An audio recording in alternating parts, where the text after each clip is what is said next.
Vas-y. Bonjour à tous, soyez bienvenus à notre paroisse invisible. C'est Dieu qui nous rassemble aujourd'hui au nom du Père, du Fils et du Saint-Esprit. Amen. Prions pour nos frères et sœurs malades.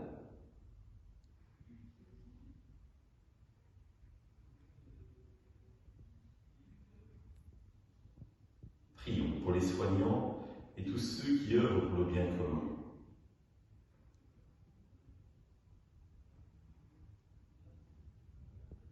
Prions pour ceux qui en angoissent la solitude, que l'Esprit Saint vienne les visiter.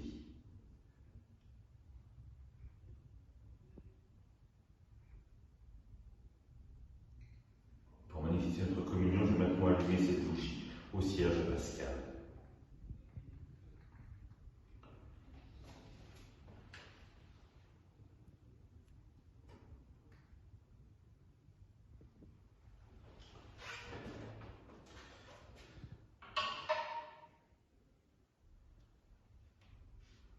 Dans l'évangile de Matthieu, Jésus partit de là et entra dans la synagogue.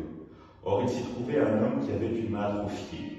Et on demanda à Jésus, est-il permis de faire une guérison le jour du sabbat? C'est afin de pouvoir l'accuser.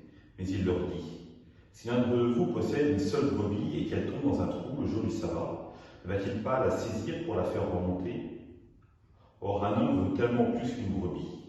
Il est donc permis de faire le bien le jour du sabbat. Alors Jésus dit à l'homme, étends la main. L'homme étendit et elle redevint normale et saine, comme l'autre. Une fois sortis, les pharisiens se réunirent en conseil contre Jésus pour voir comment le faire périr. Acclamons la parole de Dieu. Louange à toi, Seigneur Jésus.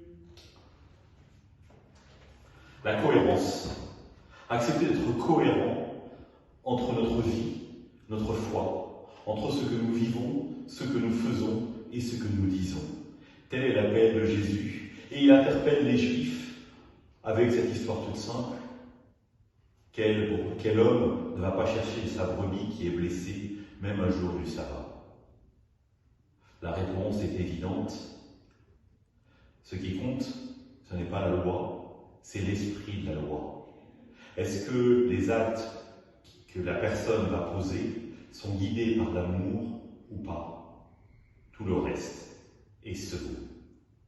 Et cette parole de Jésus, évidemment, nous interpelle pour nous également aujourd'hui, sur notre cohérence de vie.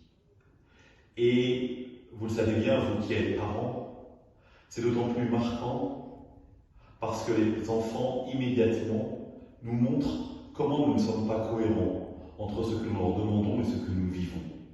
Et donc, il nous invite à plus de cohérence, à rentrer dans cette logique d'être les témoins véritables de l'amour en aimant, en vérité.